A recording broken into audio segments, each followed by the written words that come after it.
বিয়ের পরে প্রথম বছর পুজো, তার জন্য সুন্দর করে সেজে গুজে এসেছি। নিরাপত্তা নিয়ে কোনো প্রশ্ন নেই, সবকিছু ভালোভাবেই হচ্ছে। হ্যাঁ, প্রত্যেকবারই আসা হয়। এবারে পূজার প্রস্তুতি আগের থেকে অনেক ভালো। কালকে ভিড় একটু কম ছিল, বাট আজকে বৃষ্টির জন্য মনে হয় একটু মানে পূজা দেখতে একটু প্রবলেম হচ্ছে, কিন্তু আশা করি আর সবকিছু ভালো যাবে এখন। এবার পুজো অনেক ভালো লাগছে, বিয়ের পরে প্রথম বছর পুজো, তার জন্য সুন্দর করে সেজে গুজে এসেছি। আশা করি সবার পুজো অনেক ভালো কাটবে। অষ্টমীতে আমাদের সন্ধি পূজা হয়ে থাকে একটা, এটা হচ্ছে স্পেশাল পূজা অষ্টমীর দিনে, সেটাই আর কি মেনলি স্পেশাল। এখান থেকে তারপর আমরা ঢাকেশ্বরীতে যাব, কলাবাগান যাব, তারপরে বাড়িধারা, বসুন্ধরা এগুলো ঘুরে তারপরে আরও দেখি কোন কোন জায়গায় ঘোরা যাবে। এবার পুজোতে আমাদের বনানী আর বসুন্ধরাতে তো দেখেছি যে ভালোই নিরাপত্তা, পুলিশ গার্ড আছে, তারপরে কালকে দেখেছিলাম র্যাবও এসেছিল কিছুক্ষণের জন্য। তো আশা করছি যে সবকিছু মিলে ভালোই নিরাপত্তার ব্যবস্থা আছে।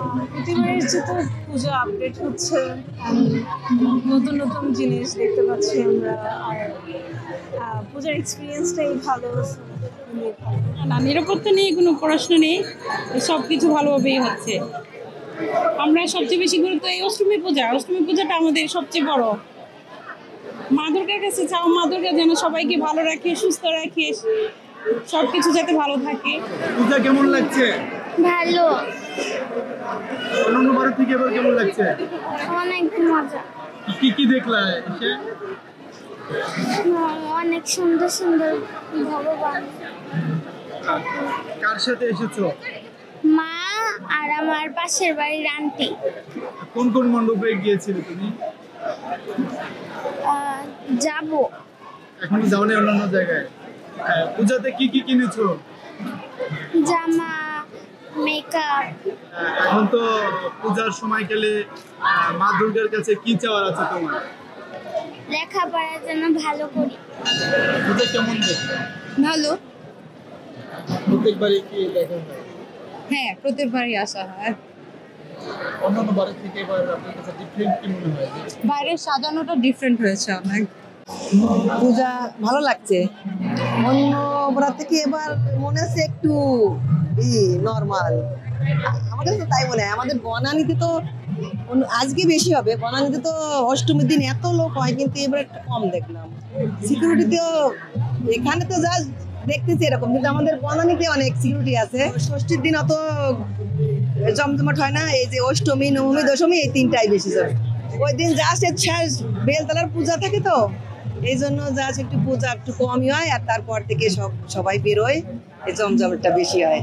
আর শেষের দিকে এসে পড়ে রমনা আসছি, ঢাকেশ্বরী এইটা, আর আমাদের বনানীতে আর বসুন্ধরা। মাদের কাছে তো সবসময় চা থাকে যে সবাইকে নিয়ে ভালোভাবে যেন ঘুরতে পারি, দেখতে পারি, সবাইকে ভালো থাকুক। আমরা প্রতিদিনই গুরুত্ব দিয়ে থাকি, কিন্তু আমরা অষ্টমী আর দশমীতে সবচেয়ে বেশি আনন্দ করে থাকি। আর অষ্টমীকে হচ্ছে কুমারী পূজা করা হয়, যেখানে আমাদের মেয়েদেরকে একটা অনেক সুন্দর শ্রদ্ধা ও সম্মানের স্থান দেওয়া হয়, আর মেয়েদেরকে নারী শক্তি রূপে পূজা করা হয়। আর দশমীতে তো মার বিসর্জন দেওয়া হয়, তখন আমরা সবাই আবির খেলে তারপর মায়ের প্রতিমা বিসর্জন করি। এই দুইটা আমাদের জন্য বেশি স্পেশাল। খুবই ভালো লাগছে, গত বছরের তুলনায় এবার আরো জমজমাট।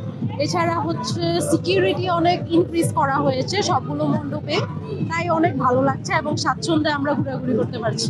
মা দুর্গার কাছে প্রার্থনা করেছি যে আগামী বছরও যাতে আমরা সবাই আনন্দের সাথে আমাদের সকল পরিবারকে নিয়ে উপভোগ করতে পারি, আর সবাই যেন ভালো থাকি, সুস্থ থাকি, আর হচ্ছে নিরাপদে থাকি। প্রত্যেকবারের পূজাই আসলে অসাধারণ হয়। মা দুর্গা আসেন আবির্ভাব নিয়ে, আমাদের সকলের মঙ্গল কামনা নিয়ে। প্রত্যেকবারই আসলে পূজা অনেক সুন্দর এবং ভালোভাবে হয়। এবারে পূজার প্রস্তুতি আগের থেকে অনেক ভালো। দেখা যাচ্ছে যে লোকজন আসলে আমাদের ঢাকার দিকে বেশিরভাগ পূজা দেখতে আসে দূর দূরান্ত থেকে। এটা খুবই ভালো, দেখলে ভালো লাগে যে ক্রাউড হচ্ছে আমাদের মন্দিরে, দেখে খুবই ভালো লাগে। নিরাপত্তা দেখা যাচ্ছে যে আমাদের পুলিশ বাহিনী, সকল সিকিউরিটি যত ইনস্টিটিউট আছে সবাই আমাদের ওইভাবে ফ্যাসিলিটিস দিচ্ছে, তো ভালোই।